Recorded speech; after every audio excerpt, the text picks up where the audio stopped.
व्याख्यामुद्रां करसरसिजै पुस्तकं शङ्खचक्रे भिन्नस्फटिकरुचिरे पुण्डरीके निषुन्नः अम्लानश्रीरमृतविशदैरंशभिप्लावयन् मामाविर्भूयादनगमहिमा मानसे वागधीशः नमस्ते प्राणेश प्रणतविभवायामनिमगाः नमः स्वामिन् रामप्रियतमनमन् गुरुगुण नमस्तुभ्यं भीमप्रबलतमकृष्णेष्ट भगवन् नमः श्रीमन्मध्वप्रदिश सुदृशन्नो जय जय श्रीगुरुभ्यो नमः नारायणं सुरगुरुं जगदेकनाथं भक्तप्रियं सकललोकनमस्कृतं च त्रैगुण्यवर्जितमजं विभुमाद्यमीश वन्दे भवग्नम् अमरासुरसिद्धवन्द्यं नारायणं नमस्कृत्य नरं चैव नरोत्तमं देवीं सरस्वतीं व्यासं ततो जयमुदीरये. ವೇದವ್ಯಾಸರ ಮಹಾಭಾರತದ ಚಿಂತಕರಿಗೆ ವಂದನೆಗಳು.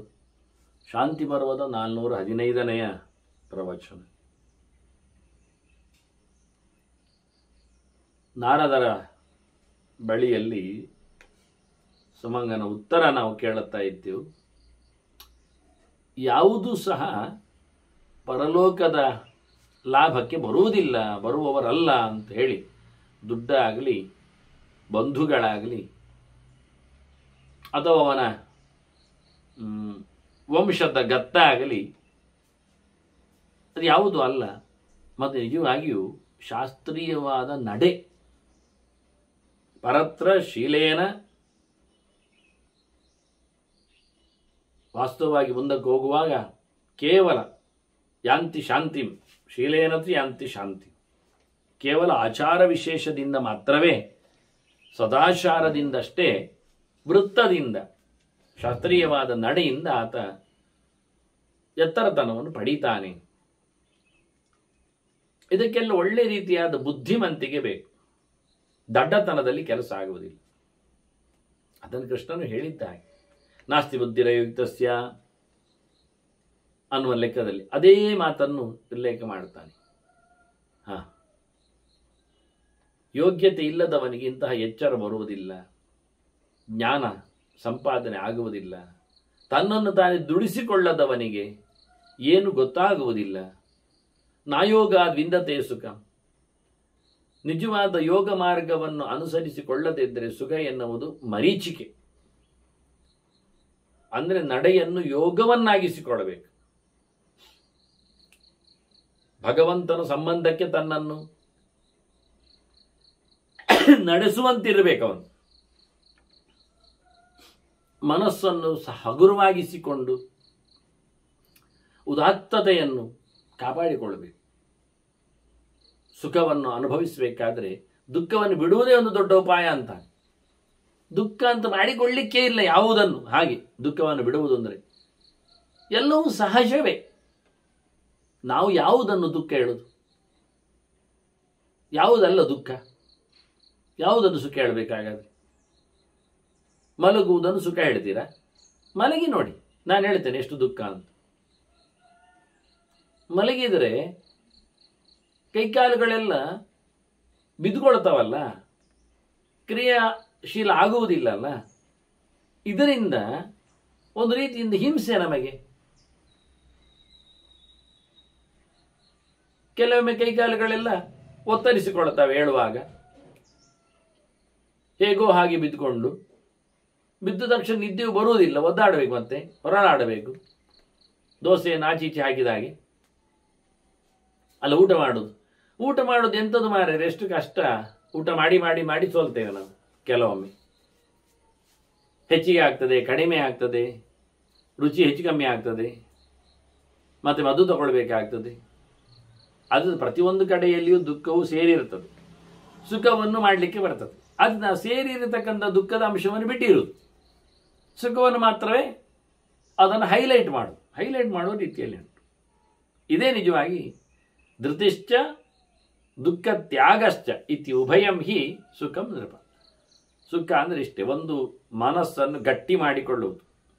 ಬುದ್ಧಿ ಅಂತಾನೆ ಧೃತಿ, ಧೈರ್ಯ, ಧಾರಣೆ.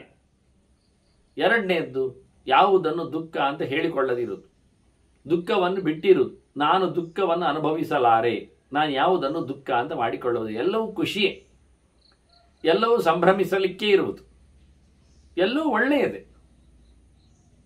ರೋಗಿ ಮದ್ದು ಕುಡಿ ಅಂದಾಗ ಆಗುವುದೇ ಇಲ್ಲ ಅಂದ, ಆಗಲೇಬೇಕಲ್ಲ. ಹಾಗೇನು ಮಾಡಬೇಕು? ಇದು ನನ್ನ ಒಳಿತಿಗೆ ಕಾರಣ ಅಂತ ಹೇಳಿಕೊಂಡು ಅದನ್ನು ನುಂಗುತ್ತಾನೆ. ಕೇಶವಲ್ಲುಂಚನಂ ಪರಮಸುಖಂ ಹೇಳಿಕೊಂಡಾಗೆ ಅಲ್ಲವೇನು?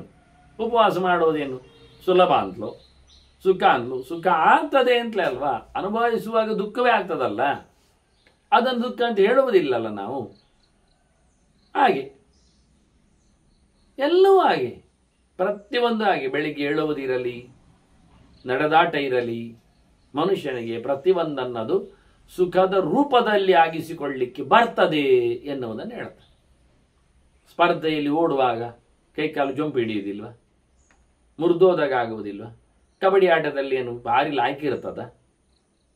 ಹೇಗೆ ಇರ್ತದೆ? ಆಗ ಅಲ್ಲಿ ಆಗತಕ್ಕ ಗಾಯ, ರೆಸ್ಲಿಂಗ್, ಬಾಕ್ಸಿಂಗ್, ಏನಿದೆಲ್ಲ ಎಂತ ಹೇಳುದು? ಕತ್ತಿ ವರಸೆ, ಸರ್ಕಸ್, ಯಾವುದರಲ್ಲಿ ನೋಡಿಕೊಂಡ್ರು ನಿಮಗೆ ಮೊಮೆಂಟಲ್ಲಿ ಸುಖ ಅಂತ ಕಾಣುವುದಲ್ಲ, ಆದರೆ ಸುಖ ಅಂತ ಮಾಡಿಕೊಳ್ಳುವುದು. ಆಗ್ಲಿಕ್ಕೆ ಬರ್ತದೆ, ಅದಕ್ಕೆ ಯೋಗ ಅಂತ ಕರೆದು. ಮತ್ತೆ ಒಳಿತಾಯಿತು, ಸಿಕ್ಕಿತು, ಸುಖ ಆಯಿತು, ಗಮ್ಮತ್ತಾಯ್ತು ಹೇಳಿಕೊಂಡು ಮತ್ತೆ ಹಾರಿಕೊಳ್ಳುವುದಲ್ಲ. ಪ್ರಿಯಂ ಹಿ ಹರ್ಷಜನನ, ನಮಗೆ ಹೇಳಿಸಿದ್ದಾಯ್ತು ಅಂತ ಹೇಳಿದ ತಕ್ಷಣ ಖುಷಿ ಆಗ್ತದೆ ಹೇಳಿಕೊಳ್ಳಿ ಓವರ್ ಜಾಯ್ಗೆ ಹೋಗ್ತೇವೆ ನಾವು. ಅದರಿಂದ ಉತ್ಸೇಕವರ್ತನ ಹರ್ಷ, ಅದು ನಮ್ಮನ್ನು ಟೆಂಪ್ಟ್ ಮಾಡ್ತದೆ, ಬೂಟಾಟಿಗೆ ಅಂತ ತರ್ತದೆ. ಮತ್ತೆ ಅವನು ದುರಭಿಮಾನಿ ಆಗ್ತಾನೆ, ದುರ್ಯೋಧನನಾಗಿ ಆಯ್ತಲ್ಲ ಅಂತ ಹೇಳಿ. ಕೊನೆಗೆ ಉತ್ಸೇಕೋ ನರಕಾಯ ಇವ, ಕೊನೆಗೆ ಅದೆಲ್ಲ ನರಕಕ್ಕೆ ಹೋಗಲಿಕ್ಕೆ ದಾರಿ ಅಂತ ಅರ್ಥ. ಆದ್ರಿಂದ ತಸ್ಮಾಂತಾನ್ ಸಂತ್ಯಜಾಮ್ಯಹಂ ಅಂತಾನೆ. ಆದ್ರಿಂದ ನಾನು ಯಾವತ್ತು ಸುಖ ಬಂದಾಗ ಹಾರಿಕೊಳ್ಳುವುದಿಲ್ಲ. ಹಾರಿಕೊಳ್ಳುವ ಮೂಲಕ ನಾನು ದುರಭಿಮಾನಿಯಾಗಿ, ಅಹಂಕಾರಿಯಾಗಿ, ಗರ್ವಿಯಾಗಿ ಮೆರೆಯುವುದು ಇಲ್ಲ. ಹಾಗಾಗಿ ನನಗೆ ಯಾವುದು ಸಹ ನರಕಾದ್ಯ ಅನರ್ಥಕ್ಕೆ ಹೋಗುವ ದಾರಿಗಳು ಇಲ್ಲ ಆಗ್ತದೆ. ಹಾಗೆ ಕೂತಿದ್ದೆ. ಏತಾನ್ನು ಶೋಕ ಭಯೋತ್ಸೇಕಾನ್ ಮೋಹನಾನ್ನು ಸುಖ ದುಃಖಯೋ, ಸುಖ ದುಃಖಗಳನ್ನು ನಮಗೆ ಒತ್ತರಿಸಿ ತರತಕ್ಕಂಥ ಈ ಒಂದು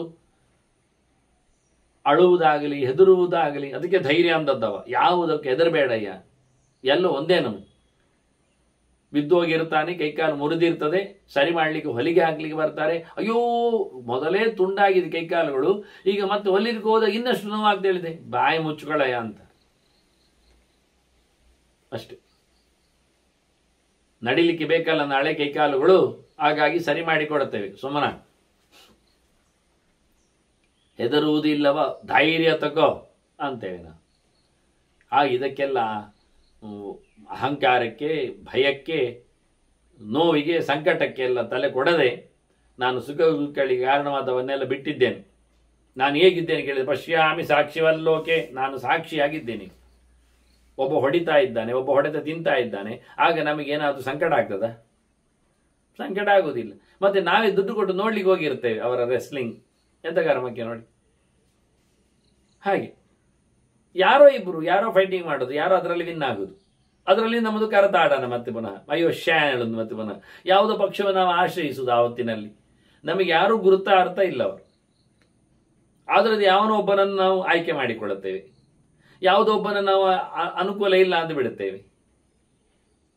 ಬೆಟ್ಟಿಂಗ್ ಅಲ್ಲೇ ಬರುವಂಥದ್ದು. ಕೆಲವೊಮ್ಮೆ ಸೋಲುವುದು ಅಲ್ಲೇ ಅವರು. ಅವನು ಸೋತಿರುವುದಿಲ್ಲ, ಅವನು ಗೆದ್ದಿರ್ತಾನೆ, ಇಲ್ಲಿ ಸೋತಿರ್ತಾನೆ, ಅವನ ಮೇಲೆ ದುಡ್ಡು ಕಟ್ಟಿದವೆ ಎಲ್ಲ. ಅವನಿಗೆ ನಾವಿಷ್ಟೆಲ್ಲ ಮಾಡ್ತಾ ಇದ್ದೇವೆ, ಅವನಿಗೇನು ಗೊತ್ತೇ ಇಲ್ಲ. ಇಂಥವನು ನನ್ನನ್ನು ನೋಡಿಕೊಂಡು ಆಯ್ತು ಖುಷಿ ಅಂತ ಹೇಳ್ತಾನೆ. ಇಲ್ಲ ಇಲ್ಲ, ನಾವು ಟಿವಿಯಲ್ಲಿ ನೋಡ್ತಾ ಉದ್ದನ್ನು ಇಷ್ಟಪಡ್ತಾ ಇದ್ದೇವೆ. ನೋಡಿ ಎಷ್ಟು ವಿಚಿತ್ರ ಅಂತ. ಅದಕ್ಕೆ ಹೇಳಿದೆ, ನಾನು ಸಾಕ್ಷಿಯಾಗಿ ನೋಡ್ತಾ ಇರೋದು. ಎರಡು ಹೋರಿಗಳು ಹೋರಾಟ ಮಾಡಿದ ಹಾಗೆ ಹೇಗೋ ಹಾಗೆ, ಎರಡು ಟಗರುಗಳು ಗುದ್ದಿಕೊಂಡ ಹಾಗೆ ಎಲ್ಲವನ್ನು ನಾನು ನನ್ನೊಳಗೆ ಆಗತಕ್ಕ ತಗಲಾಟಗಳನ್ನು ನಾನು ಓನ್ಲಿ ಇದು ಸ್ಪೆಕ್ಟೇಟರ್. ದೇಹಸ್ಯಾಸ್ಯ ವಿಚೇಷ್ಟನಾಥ್. ಅಲ್ಲ ನೋಡ್ಲಿಕ್ಕಾದ್ರೂ ನೀನು ಯಾಕೆ ಕೇಳಿದ್ರೆ, ಅಲ್ಲ ಇದು ನನ್ನ ದೇಹ ಅಲ್ವಾ, ನಡೀತಾ ಉಂಟಲ್ಲ. ಈ ದೇಹದ ನಡಿಗೆಯಲ್ಲಿಯೇ ನನಗೆ ಕಾಣುವಂಥದ್ದು. ನಾನಾಗಿ ಹೋಗಿ ನೋಡಿದ್ದಲ್ಲ. ನಾನು ಸುಮ್ಮನೆ ಉದಾಹರಣೆ ಕೊಟ್ಟ ನಿಮಗೆ, ಜಗಳ ನೋಡಿದ ಹಾಗೆ ಅಂತ. ನಾವು ನೋಡಿದ್ದಲ್ಲ, ಜಗಳ ಆಗುವುದು ಒಳಗಿಂದ. ಅದಕ್ಕೆ ನಾವು ಏನು ಇನ್ವಾಲ್ವ್ ಆಗದಿದ್ರೆ ಆಯ್ತು. ಅಟ್ಯಾಚ್ಮೆಂಟ್ ಇಲ್ಲ, ತಟಸ್ಥ ಭಾವ, ಹೀಗಿದ್ದು ಬಿಟ್ರೆ ಮುಗಿದೋಯ್ತು. ನಮ್ಮನ್ನು ಸೆರೆ ಹಿಡಿಯತಕ್ಕಂಥ ಎರಡು ತೊಂದರೆಗಳು ಅಂದ್ರೆ ಅರ್ಥಕಾಮವು ಪರಿತ್ಯಜ್ಯ ವಿಶೋಕ ವಿಗತಜ್ವರ ತೃಷ್ಣಾಮೋಹೋತು ಸಂತ್ಯಜ್ಯ ಚರಾಮಿ ಪೃಥಿವೀಮಿಮಾಂ ಅಂತೇಶು ರೇಮೆರೇ ಧೀರಾಹ ಹಿಂದೆ ಬಂದಿದೆ ಆ ಮಾತು. ಗಟ್ಟಿಗವರು ಎಲ್ಲಿರ್ತಾರೆ ಕೇಳಿದ್ರೆ ಅವ್ರ ಬದಿಯಲ್ಲಿ ಇರ್ತಾರೆ, ನಾವು ಹುಡುಕುವುದು ನಡುವೆ ಎಲ್ಲರಲ್ಲೂ. ನಿಜವಾಗಿ ಹಾಗೆ ಒಳ್ಳೆಯವರು ಎಲ್ಲಿದ್ದಾರೆ ಕೇಳಿದ್ರೆ ಒಳ್ಳೆಯವರು ನಾವು ಎಲ್ಲಿದ್ದಾರೆ ಅಂತ ಮನೆ ಮಂದಿಯ ವಟಾರದ ಜನಜಂಗುಳಿಯ ನಡುವೆ ಹುಡುಕುವುದು. ಎಲ್ಲಿ ಎಲ್ಲಿ ಅವರಿಲ್ಲ ಮಾರೆಯಲ್ಲಿ, ಮತ್ತೆ ಅವ್ರ ಬದಿಯಲ್ಲಿರ್ತಾರೆ. ಬೇಕಾದವರು ಒಳ್ಳೆಯವರು ಯಾವತ್ತು ನಡುವೆ ಬಿದ್ದಿರುವುದಿಲ್ಲ, ಅವ್ರ ಬದಿಯಲ್ಲಿರ್ತಾರೆ. ಆದ್ದರಿಂದ ಬದಿಯನ್ನು ಮೆಚ್ಚುವವರು ಒಳ್ಳೆಯವರು, ನಡುವೆ ಬಿದ್ದವರು ಅವರು ನಡುವಿನವರೇ. ಬದಿಯಲ್ಲಿದ್ದವರಿಗೆ ಬದಿ ಸಿಗ್ತದೆ, ನಡುವಿನಿದ್ದವರಿಗೆ ತೋಳು ಸಿಗ್ತದೆ ಅಷ್ಟೇ. ನಡುವೆ ಬೀಳ್ತಾರೆ ಅವರು, ಕಾಲು ತುಳಿತಕ್ಕೆ ಒಳಗಾಗ್ತಾರೆ, ಬಿದ್ದೋಗ್ತಾರೆ, ಸೋತೋಗ್ತಾರೆ. ಅವರು ದಡ ಹಾಯುವುದಿಲ್ಲ, ಅವರು ಸೇಫ್ ಆಗಿರುವುದಿಲ್ಲ. ಪ್ರವಾಹದಲ್ಲಿ ನದಿಯಲ್ಲಿ ನೋಡಿ, ಎರಡು ಬದಿಯಲ್ಲಿದ್ದದ್ದು ಅಲ್ಲೇ ಇರ್ತದೆ, ನಡುವೆ ಸಿಕ್ಕಿದ್ದು ಕಚ್ಚಿಕೊಂಡು ಹೋಗ್ತದೆ. ಆದ್ದರಿಂದ ಬದಿಗೆ ಹೋದರೆ ಬಚಾವಾಗ್ತೇವೆ ನಾವು. ಒಂದೊಂದು ನದಿಗೆ ಪ್ರವಾಹಕ್ಕೆ ಬಿದ್ದರೂ ಕೂಡಲೇ ಬದಿಗೆ ಹೋಗ್ಲಿಕ್ಕೆ ಪ್ರಯತ್ನಿಸಬೇಕು, ಆಗ ಬದುಕಲಿಕ್ಕೆ ಲಾಯಕ ಆಗ್ತದೆ. ಮತ್ತೆ ಬಳ್ಳಿಯೋ ಬೀಳಲೋ ಸಿಗ್ತದೆ, ಅದು ದೂಡುವುದು ಕಡಿಮೆ. ಅದರಿಂದ ಯಾವುದು ನಡುವು, ಯಾವುದು ಬದಿ ಅಂದರೆ ಧರ್ಮ ಅರ್ಥ ಕಾಮ ಮೋಕ್ಷ. ಯಾವುದು ಬದಿ ನೀವೇ ಹೇಳಿ, ನಡು ಯಾವುದು ನೀವೇ ನೋಡಿ. ನಾಲ್ಕರಲ್ಲಿ ನಡು ಇರುವುದು ಎರಡೇ, ಮತ್ತೆಂಥದ್ದು, ಮತ್ತೆರಡು ಬದಿಯೇ. ಆದ್ದರಿಂದ ಈಚೆ ಬದಿಯಲ್ಲಿ ಧರ್ಮ, ಆಚೆ ಬದಿಯಲ್ಲಿ ಮೋಕ್ಷ. ಧರ್ಮ ಮೋಕ್ಷವನ್ನು ಹೊತ್ತುಕೊಂಡವರು, ಒಪ್ಪಿಕೊಂಡವರು, ನಡೆಸಿಕೊಂಡವರು ಯಾವತ್ತೂ ಸೇಫ್. ಅರ್ಥಕಾಮವನ್ನು ಯಾರು ಹಿಡ್ಕೊಳ್ತಾರೆ ಅವರು ಯಾವತ್ತೂ ಗುಳುಂ. ಅರ್ಥ ಅಂದರೆ ಸಂಪತ್ತು, ಕಾಮ ಅಂದರೆ ಬಯಕೆ. ದುಡ್ಡು ಬೇಕು, ನನ್ನ ಇಷ್ಟ ನಡಿಬೇಕು, ಹಾಗೆ ಯಾರು ಹಮ್ಮಿಕೊಂಡು ಕೂತ್ಕೊಳ್ತಾರೆ ಅವನಿಗೆ ಯಾವತ್ತು ದುಃಖ ಇರ್ತದೆ, ಜ್ವರ ಗುದ್ದುತ್ತದೆ ಅಂತಾನೆ. ಹಾಗೆ ಅಂದವ, ದುಡ್ಡಿನಿಂದಾಗಿ ಯಾವತ್ತು ಅಳುವೆ, ನೋವೆ, ಸಂಕಟವೇ. ಬಯಕೆಯಿಂದಾಗಿ ಯಾವತ್ತು ರೋಗವೇ, ಜ್ವರವೇ. ಇಷ್ಟೇ, ಎರಡಕ್ಕೆ ಎರಡೂ ಹೌದು, ಒಂದೇ ಒಂದಲ್ಲ. ದುಡ್ಡಿನಿಂದಾಗಿ ಜ್ವರವೂ ಬರ್ತದೆ, ದುಃಖವೂ ಬರ್ತದೆ. ಅಷ್ಟೇ ಅಲ್ಲದೆ ಬಯಕೆಯಿಂದ ಇತ್ತ ಕಡೆ ದುಃಖವೂ ಆಗ್ತದೆ, ಹಾಗೆಯೇ ಸಹ ಅವನಿಗೆ ಜ್ವರವು ಹೊಡಿತದೆ. ಇಲ್ಲ ಅಲ್ಲ, ಅದು ನೋಡಿಕೊಳ್ಳುವಾಗ ಎರಡಕ್ಕೆ ಎರಡಿದ್ದಾಗಿ ಕಾಣ್ತದೆ. ಇದು ಎರಡು ಬಂದದ್ದು ಹೇಗೆ ಹೇಳಿದ್ರೆ ಆಸೆ ಮತ್ತೆ ಅಜ್ಞಾನ. ದುಡ್ಡಿನ ಆಸೆ, ಬಯಕೆಯ ಮೋಹ, ತೃಷ್ಣಾಮೋಹ. ಇದು ಎರಡನ್ನು ಬೇಕು ಹೇಳಿ ಎರಡು ಮಾಡಿಬಿಟ್ಟಿದೀಯ ಮನುಷ್ಯನ. ಆದರೆ ನಾನು ಆಸೆಯನ್ನು ನಿಲ್ಲಿಸಿದ್ದೇನೆ, ಆದ್ದರಿಂದ ನಾನು ದುಡ್ಡಿನೆಡೆಗೆ ಓಡ್ತಾ ಇಲ್ಲ. ಜೊತೆಯಲ್ಲಿ ನನಗೆ ಯಾವುದೇ ರೀತಿಯಾದ ಮೋಹ ಇಲ್ಲ, ಯಾವುದರ ಮೇಲೂ ವ್ಯಾಮೋಹ ಇಲ್ಲ. ಹಾಗಾಗಿ ನಾನು ಯಾವುದೇ ಬಯಕೆಗಳನ್ನು ಬೇಕು ಹೇಳುವುದೇ ಇಲ್ಲ. ನನ್ನ ಹತ್ರ ದುಡ್ಡು ಇಲ್ಲ, ಬಯಕೆ ಇಲ್ಲ, ಬಯಕೆ ಇಲ್ಲ, ದುಡ್ಡು ಬೇಡ. ಇಷ್ಟೇ ಸುಲಭ. ದುಡ್ಡು ಯಾಕೆ ಬೇಕು? ಬೇಕುಗಳಿಗೆ ಬೇಕು. ನಾನು ಬೇಕುಗಳನ್ನು ಬಿಟ್ಟಿದ್ದೇನೆ, ಹಾಗಾದರೆ ದುಡ್ಡು ಬೇಡ. ಸರಿ ಆಯ್ತಲ್ಲ. ಅರ್ಥಕಾಮೋ ಪರಿತ್ಯಜ್ಯ, ಅದನ್ನು ಹರಿದೆಸೆದು. ವಿಶೋಕ ವಿಗತಜ್ವರ, ನೋವಿಲ್ಲ, ಸಂಕಟ ಇಲ್ಲ, ರೋಗ ಇಲ್ಲ, ರುಜಿನ ಇಲ್ಲ, ಏನು ಮಣ್ಣೆ ಮಾರಿ ಇಲ್ಲ, ಆರಾಮ. ತೃಷ್ಣಾಮೋಹೋತು ಸಂತಿಜ್ಯ, ಫಲದ ಆಸೆಯೇ ಇಲ್ಲದೆ ಕೆಲಸ ಮಾಡುತ್ತೇನೆ, ರಿಸಲ್ಟ್ ಬರಬೇಕು ಅಂತಲ್ಲ, ಅದರ ಮೇಲೆ ಯೋಚನೆ ಇಲ್ಲದೆ, ಏನು ಅಂತಲೇ ನೋಡಿಕೊಳ್ಳುವುದಿಲ್ಲ. ಮತ್ತೆ ಅದರ ಆಚೆಗೆ ಹೀಗೆ ಆರಾಮವಾಗಿ ಊರಿನಲ್ಲಿ ತಿರುಗ್ತೇನೆ ಅಂದ. ನಿನಗೆ ಹೆದರಿಕೆ ಆಗುವುದಿಲ್ಲ. ಎಂಥದಕ್ಕೆ ಹೆದರಿಕೆ ಕೇಳ್ತಾನವ? ನಚ ಮೃತ್ಯೋ ನಚ ಅಧರ್ಮಾತ್ ನ ಲೋಭಾತ್ ನ ಕುತಶ್ಚನ ಪೀತಾಮೃತಾವೇ ಅತ್ಯಂತಂ, ಪೀತಾಮೃತಸ್ಯೇವ ಅತ್ಯಂತಂ. ಕಂಡಾಬಟ್ಟೆ ಅಮೃತ ಕುಡಿದವನಿಗೆ ಸಾವಿನ ಹೆದರಿಕೆ ಉಂಟ? ನೋಡಿ, ಕಂಡಾಬಟ್ಟೆ ಅಂತಾನೆ, ಚೂರು ಕುಡಿದ್ರೇನೆ ಸಾಯುವುದಿಲ್ಲವ. ನೋಡಿ ಅಲ್ಲಿ ಉದಾಹರಣೆ, ಆ ಸ್ವರ್ಭಾನವಿಗೆ ಅಮೃತ ವಿತ್ತಷ್ಟೇ ಕುತ್ತಿಗೆಗೆ, ಪಡಕ್ಕರೆ ಕುತ್ತಿಗೆ ಹೋಗಿ ರಟ್ಟಿದೆ, ಆದ್ರೂ ನೋಡಿ ಬಿದ್ದೋಗ್ಲಿಲ್ಲ, ಸಾಯಲಿಲ್ಲವ. ರಾಹುಕೇತುಗಳಾಗಿ ಹಾಗೆ ಉಂಟಲ್ಲ. ಮತ್ತೆ ಹಾಗೆ ಒಂದು ಚೂರು ಅಮೃತ ಸಿಕ್ಕಿದರೇನೆ ಅಮೃತ ಅಂತ ಅರ್ಥಲ್ಲ, ಮತ್ತೆಂಥದ್ದು? ಇದೊಂದು ಸಮ ಅಮೃತವನ್ನು ಕೊಡಿಸಿದ್ದಾನೆ, ಅವನಿಗೆ ಚೂರಾದ್ರೆ ಇನ್ನು ಹೆದರಿಕೆ ಉಂಟು ಸಾಯಲಿಕ್ಕೆ? ಇನ್ನೇನಾದ್ರೂ ಆಗ್ತದೆ ಅವನಿಗೆ? ಎಂತ ಮಾಡಿದ್ ನೋಡಿ, ಎಂತ ಮಾಡಿದ್ರು ಕೊನೆಗಳಿಗೆ ಎಂಥದ್ದು? ಸಾಯುವುದು. ಏನಾದ್ರೂ ಅನ್ಯಾಯ ಮಾಡಿದ್ರೆ, ಅಧರ್ಮ ಮಾಡಿದ್ರೆ, ತಪ್ಪು ಮಾಡಿದ್ರೆ, ಹೆಚ್ಚು ಕಡಿಮೆ ಮಾಡಿದ್ರೆ ಎಂತದಾಗ್ತದೆ? ಸಾವು ಬರ್ತದೆ ಅಲ್ವಾ? ಎಂತ ಮಾಡಿದ್ರು ಅಮೃತ ಕುಡಿದವನಿಗೆ ಅದೆಂತಾಗ್ತದೆ? ಮತ್ತು ಬೇಕು, ಇನ್ನೂ ಬೇಕು, ಇನ್ನಷ್ಟು ಬೇಕು ಹೇಳಿ ಅಂತದಕ್ಕೆ ಸಾಯುವವರೆಗೊಂದು ಗಮ್ಮತ್ತು ಮಾಡುವ ಅಂತಲ್ವಾ. ಸಾಯದೇ ಇರುವನೆಂತ ಗಮ್ಮತ್ತು ಮಾಡ್ಲಿಕ್ಕುಂಟು. ಎಂತ ಮಾಡಿದರೆ ಸಾಯ್ತಾನೆ, ಎಂತ ಮಾಡಿ ಸಾಯುವುದಿಲ್ಲ. ಹಾಗೆ ಸಾಯದವನಿಗೆ, ಅಮೃತ ಕುಡಿದವನಿಗೆ ಯಾವುದರ ಮೇಲೂ ಆಸೆ ಇಲ್ಲ. ಇನ್ನು ನಮ್ದೆಲ್ಲ ಆಸೆಗಳಿರುವುದು ಸಾಯ ಮುಂಚೆ ತೀರಿಸಿಕೊಳ್ಳಿಕ್ಕೆ ಅಂತೇಳಿ ಒತ್ತರಿಸುವುದು.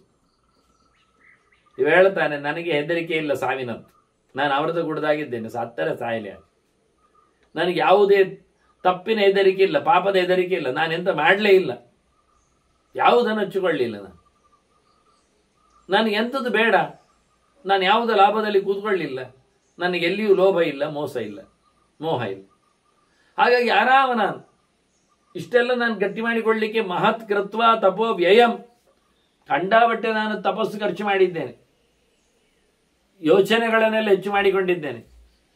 ಗಾಢವಾದ ತಪಸ್ಸಿನಿಂದ ಇಂತಹ ಚಿಂತನೆಗಳು ನನಗೆ ಬಂದದ್ದು, ಹೀಗಾಗಿ ಆರಾಮವಾಗಿದ್ದೇನೆ ಅಂದವ.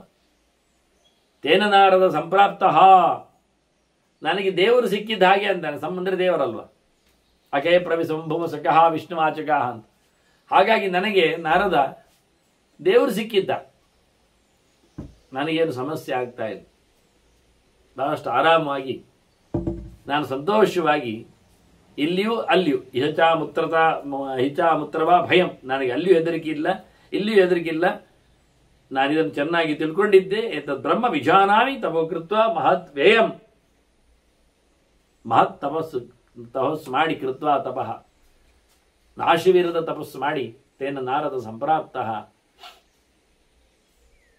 ನನಗೆ ಇಂತಹ ಒಂದು ಜ್ಞಾನ ಬರಲಿಕ್ಕೆ ಕಾರಣ, ನನಗೆ ದುಃಖ ಹೋಗಲಿಕ್ಕೆ ಕಾರಣ ಅದುವೇ. ನಮಾಂ ಶೋಕಃ ಪ್ರಬಾಧತೆ, ನನ್ನನ್ನು ಇವತ್ತು ಶೋಕ ಆವರಿಸಿ ಹೊಡೆಯಲಾರದು. ಹೀಗೆ ಶೋಕವನ್ನು ಬಿಡುವ ಉಪಾಯವನ್ನು ಬಹಳ ಸುಂದರವಾದ ಒಂದು ಸಂವಾದದಲ್ಲಿ ತೋರಿಸಿಕೊಟ್ರೆ, ಧರ್ಮರಾಜ ಕೇಳುತ್ತಾನೆ, ಅಲ್ಲ ನಾನು ಅತತ್ವಜ್ಞಸ್ಯ, ಒಬ್ಬ ಚೆನ್ನಾಗಿ ತಿಳ್ಕೊಳ್ಳಿಲ್ಲ, ಅವನಿಗೆ ಹೇಗೆ ಎಂದು ನಾನು ನೋಡಬೇಕು. ಏನು ತಿಳ್ಕೊಳ್ಳಿಲ್ಲ ಅಂದರೆ ಅತತ್ವಜ್ಞಸ್ಯ ಶಾಸ್ತ್ರಾಣ, ಶಾಸ್ತ್ರದ ಅರಿವು ಚೆನ್ನಾಗಿಲ್ಲ. ಸತತಂ ಸಂಶಯಾತ್ಮನಃ, ಹೇಳಿದವರದ್ದು ಕೇಳುವುದಿಲ್ಲ, ಅವನು ಯಾವತ್ತೂ ಸಂಶಯದಲ್ಲೇ ಬಿದ್ದಿರುತ್ತಾನೆ. ಅಕೃತ ವ್ಯವಸಾಯಸ್ಯ, ಎಂಥ ಪ್ರಯತ್ನ ಮಾಡುವುದಿಲ್ಲ. ಅತ್ತ ಗೊತ್ತು ಗುರಿ ಇಲ್ಲ, ಸಂಶಯಕ್ಕೆ ಕಮ್ಮಿ ಇಲ್ಲ, ಪ್ರಯತ್ನವನ್ನು ಮಾಡುವುದಿಲ್ಲ, ಸೋಮಾರಿದ್ದಾನೆ. ಇಂಥವನಿಗೆ ಒಳ್ಳೆದಾಗುವುದು ಯಾವಾಗ ಹೇಳು? ಶ್ರೇಯೋ ಬ್ರೂಹಿ ಪಿತಾಮಹ, ಒಳ್ಳೆದ ರೀತಿಯ ದಾರಿಯನ್ನು ಹೇಳು ಅಂತ. ಹಾಗಾಗಿ ಶ್ರೇಯಸ್ಸಿನ ದಾರಿಯ ಬಗ್ಗೆ ಬಹಳ ಚಂದವಾದ ಒಂದು ಪ್ರಶ್ನೆ, ಬಹಳ ಲಾಯ್ಕಾದ ಉತ್ತರಗಳು ಭೀಷ್ಮರು ಕೊಡುತ್ತಾರೆ. ಅದನ್ನು ಕೊಡುವಾಗ ಒಂದು ಮೊದಲಿಗೆ ತಾವೇ ಒಂದು ಮಾತು ಹೇಳಿ ಮತ್ತೆ ನಾರದರಿಗೆ ಮತ್ತೆ ಗಾಲವರಿಗೆ ಆಗಿರತಕ್ಕ ಸಂವಾದದಲ್ಲಿ ಮಾತನ್ನು ಉಲ್ಲೇಖ ಮಾಡ್ತಾರೆ. ಗಾಲವ ಋಷಿಗಳು ನಾರದನನ್ನು ಕೇಳುವ ಬಗೆ, ಅಲ್ಲಿ ಉತ್ತರ ನಾರದನಿಂದ ಸಿಗುವ ಕ್ರಮ. ಭೀಷ್ಮರು ಹೇಳ್ತಾರೆ, ನಿನಗೆ ಶ್ರೇಯಸ್ಸಾಗಬೇಕಲ್ಲ, ಹೌದು. ಅವು ಓದಲಿಲ್ಲ ಹೇಳೋದಲ್ವಾ?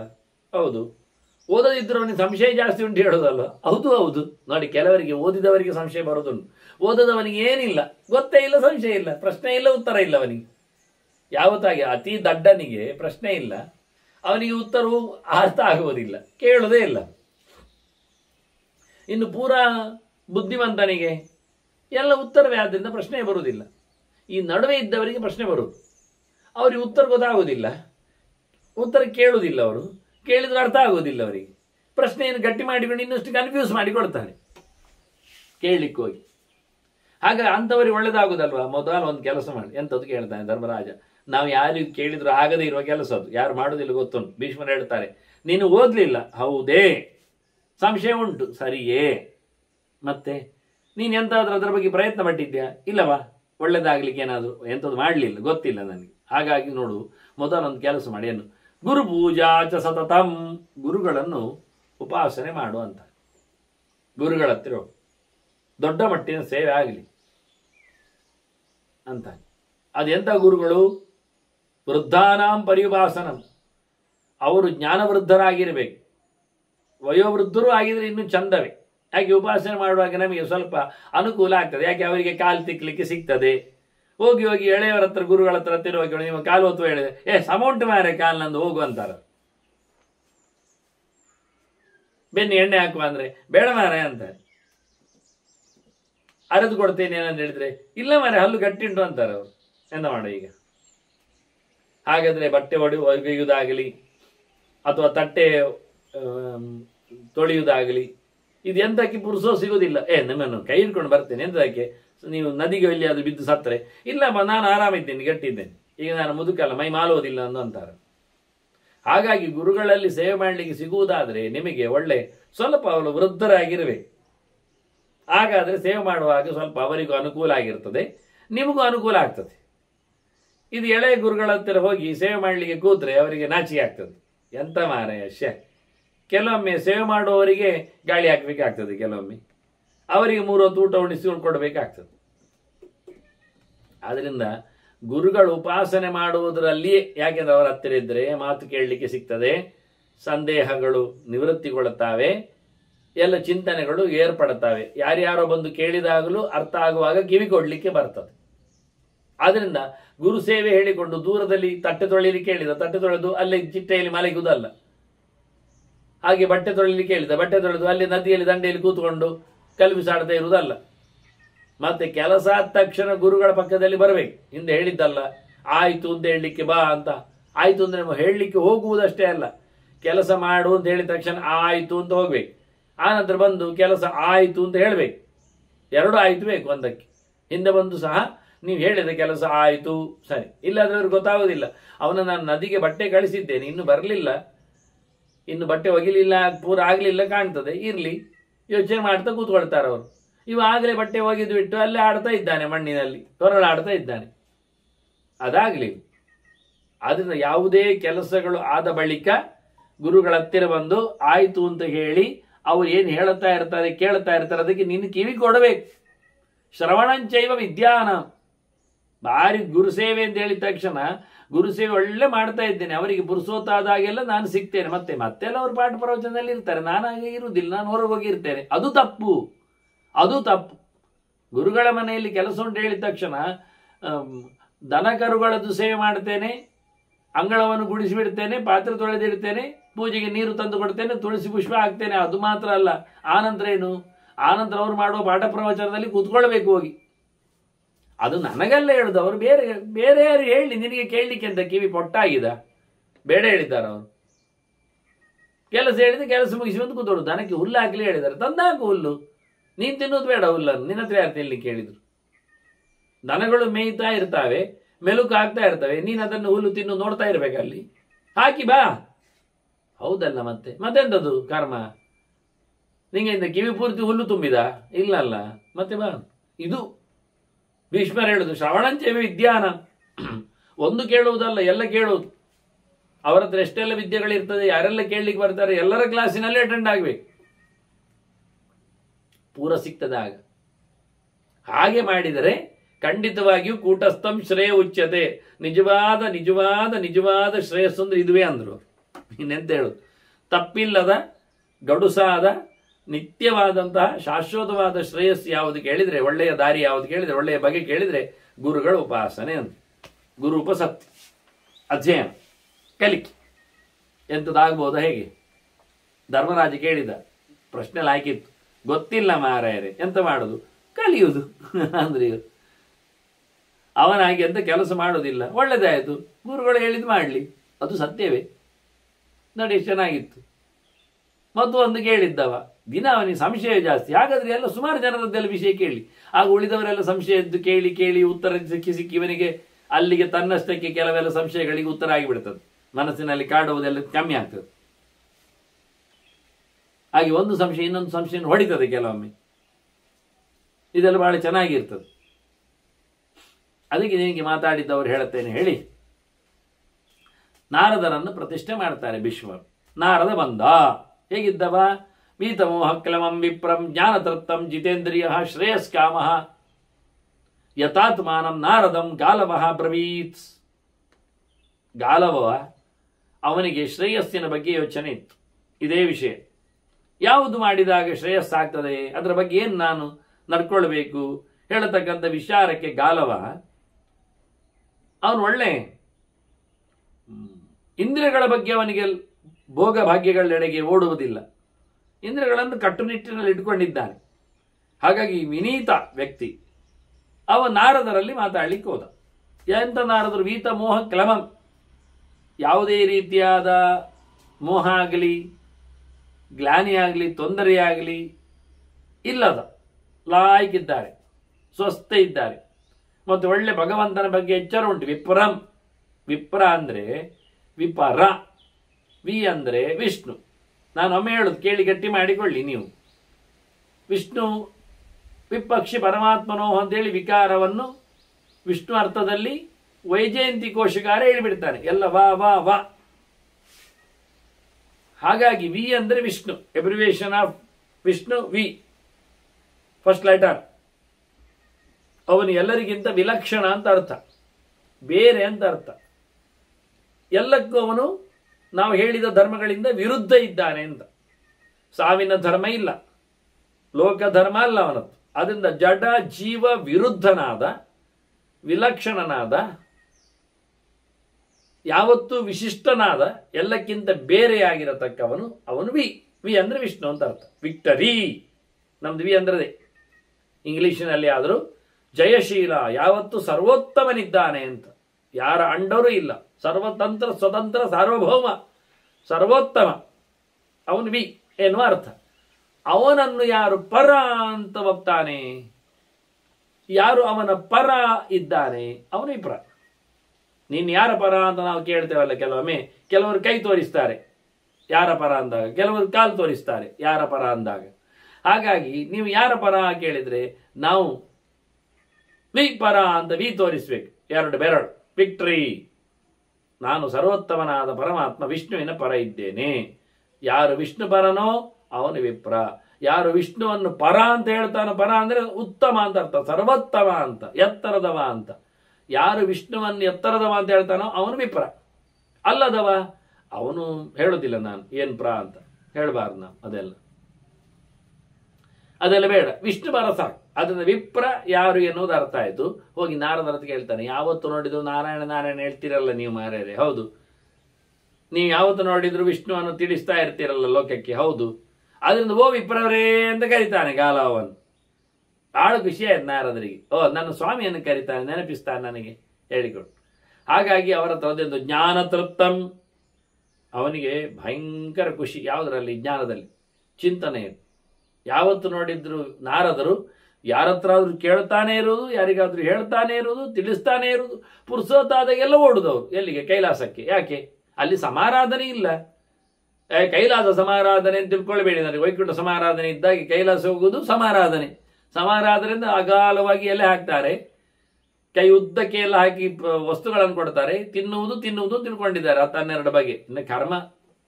ಅಲ್ಲಿ ಕೈಲಾಸದಲ್ಲಿ ಸಮಾರಾಧನೆ ದಿನ ಶಿವರಾತ್ರಿಯಲ್ಲಿ, ಗೊತ್ತಾಯ್ತಾ? ಶಿವರಾತ್ರಿಯಿಂದ ಗೊತ್ತಾಗಿರ್ಬೇಕು ನಿಮಗೆ. ಉಪವಾಸ ಅಲ್ಲಿ.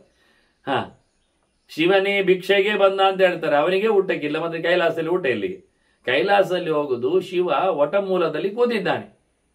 ವಟ ಅಂದ್ರೆ ಆಲದ ಮರ. ಅಲ್ಲಿ ಪಾಠ ಮಾಡ್ತಾ ಇದ್ದಾನೆ. ನಾರದರು ಕೂತ್ಕೊಳ್ಳುದು ಫ್ರಂಟ್ ಬೆಂಚಲ್ಲಿ. ನಾರದರು ಯಾವಾಗಲೂ ಶಿವ ಕೇಳುದು, ಎಲ್ಲಿ ನಾರದರು ಬರಲೇ ಇಲ್ವಾ ಅಂತ. ಬಂದ್ರು ಅಂದ್ರೆ ಮುಗಿಯುದು, ಎಲ್ಲ ಸಬ್ಜೆಕ್ಟ್ ಒಂದೊಂದು ಅರ್ಥ. ಅಲ್ಲಿ ಒಂದ್ಸರ್ತಿ ನಾರದರು ಬಂದಾಗ ಹೇಳ್ತಾರೆ, ಸನತ್ ಕುಮಾರ್ ಹತ್ತಿರ ಬಂದಾಗ, ನನಗೆ ನೀವು ವಿಷಯ ಹೇಳಬೇಕು. ಅವ್ರು ಕೇಳ್ತಾರೆ, ನಿನ್ಗೆಂತ ಗೊತ್ತುಂಟು? ಋಗ್ವೇದ, ಯಜುರ್ವೇದ, ಸಾಮವೇದ, ಅಥರ್ವೇದ, ಕ್ಷತ್ರವೇದ, ನಕ್ಷತ್ರವೇದ, ಅವ್ರು ಹೇಳುದು. ವಾಕೋ ವಾಕ್ಯ, ನಿಷತ್ತು, ಉಪನಿಷತ್ತು, ಇದೆಲ್ಲ ಗೊತ್ತು ಹೇಳ್ತಾರೆ ಅವರು. ನೋಡಿ, ಅವರಿಗೆ ಗೊತ್ತಿದ್ದದ್ದನ್ನೇ ಕಂಡಾಬಟ್ಟೆ ಉಂಟು. ಬೆರಳು ಕಾರಣ ಸಾಲದು ನಮ್ಮ ಕೈಯಲ್ಲಿ. ನಾರದರು ಹೇಳುದು, ಮತ್ತೆದ್ದು ಹೇಳಿಂದ ಮುಂದೆದ್ದು ಹೇಳಿ, ಆನಂತರದ ಎಂತ ನಿಮ್ಮ ಹತ್ರ ಸ್ಟಾಕ್ ಹೇಳಿ ಅದನ್ನು ಹೇಳಿ. ನೋಡಿ, ಆದ್ರಿಂದ ಶಿವನಿಗೆ ಭಾರಿ ಖುಷಿ. ನಾರದರು ಬಂದರು ಅಂದ್ರೆ ಅದು ಕಂಡಾಬಟ್ಟೆ ಒಂದು ನಾಲೆಜ್ ಬ್ಯಾಂಕ್ ಬಂದ ಹಾಗೆ. ಅದ್ರ ಆಚಿನ ವಿಷಯ ಹೇಳಬೇಕಾಗ್ತದೆ. ಮತ್ತೆ ಅವರ ಪ್ರಶ್ನೆಗೆ ಉತ್ತರ ಅಂದ್ರೆ ಸಾಮಾನ್ಯ ಎಲ್ಲ ಅಲ್ಲ. ಆದ್ರೆ ನೀವು ಜ್ಞಾನದಲ್ಲಿ ಯಾವತ್ತು ಆರಾಮವಾಗಿ ತಿರುಗುವವರು, ತುಂಬ ತೃಪ್ತಿ ನಿಮಗೆ ಜ್ಞಾನದಲ್ಲಿ ಇರುವುದಂತಹ ಜ್ಞಾನವನ್ನು ನೀವು ಪಡೆದವರು. ಹಾಗಾಗಿ ನನಗೆ ನೀವು ಆ ನೆಲೆಯಲ್ಲಿ ಪ್ರಯತ್ನ ಪಟ್ಟಿದ್ದೀರಿ. ಮತ್ತೆ ಯಥಾತ್ಮಾನ ಭಗವಂತನೆಡೆಗೆ ನಿಮ್ಮದು ಪಯಣ. ಹಾಗಾಗಿ ನನಗೆ ಒಳ್ಳೆ ಶ್ರೇಯಸ್ಸು ಯಾವುದರಿಂದ ಆಗ್ತದೆ ಎನ್ನುವುದನ್ನು ಹೇಳಬೇಕಲ್ಲ ಅಂತ ಕೇಳ್ತಾನೆ. ನಿಮ್ಮಲ್ಲಿ ಎಂಥ ಗುಣಗಳು ಮಾರಾಯರೆ. ಯೈ ಕಶ್ಚಿತ್ ಪುರುಷ ಲೋಕೆ ಗುಣೈಚ ಪುರುಷೋ ನೃಷು. ಕೈಶ್ಚಿತ್ ಸಮ್ಮತಃ ಲೋಕೆ. ಯಾರಾದರೂ ಲೋಕದಲ್ಲಿ ಒಬ್ಬ ಇಂತಹ ಗುಣವಂತ ಅಂತ ಹೇಳುವುದಾಗಿದ್ದರೆ, ಜನರಲ್ಲಿ ಒಬ್ಬ ಗುಣವಂತರಿದ್ದಾನೆ ಅಂತ ಹೇಳುವುದಾಗಿದ್ದರೆ ಅದು ನಾನು ನಿಮ್ಮನ್ನೇ ಹೇಳುದು. ಯಾಕೆ? ನಿಮ್ಮಲ್ಲಿ ಎಲ್ಲದು ಕಾಣ್ತದೆ. ಭವತಿ ಅನಭಗಾನ್ ಸರ್ವಾನ್ ತಾನ್ ಗುಣಾನ್ನ ಲಕ್ಷ್ಯಾಮಿ. ನಿಮ್ಮಲ್ಲಿ ಅಂತ ಗುಣಗಳು ಎಲ್ಲವೂ ನಿಮ್ಮಲ್ಲಿ ಸೇರಿವೆ, ಯಾವುದು ಬಿಟ್ಟು ಹೋಗುವುದಿಲ್ಲ ಅಂತ ನನಗೊತ್ತು. ಯಾವ ವ್ಯಕ್ತಿಯನ್ನು ಒಬ್ಬ ಗುಣವಂತ ಅಂತ ಲೋಕದಲ್ಲಿ ಕರೀತಾರೋ ಆ ಗುಣಗಳು ನಿಮ್ಮಲ್ಲಿ ಉಂಟು, ಎಲ್ಲ ಗುಣಗಳುಂಟು. ಹಾಗಾಗಿ ನಾನು ನಿಮ್ಮ ಹತ್ರ ಕೇಳುದು, ಒಬ್ಬ ದಡ್ಡ ಅಲ್ಲದವ ದಡ್ಡನಿಗೆ ಖಂಡಿತವಾಗಿ ಉತ್ತರಿಸಬೇಕೆನ್ನುವುದು ನಿಯಮ. ಅಮೂಢ ಚಿರಮೂಢಾನಾಂ ಲೋಕತತ್ವಂ ಅಜಾನತಾಂ ಭವಾನೇವಂ ವಿಧಃ ಅಸ್ಮಾಕಂ ಸಂಶಯಂ ಚೇತ್ತಮರತಿ.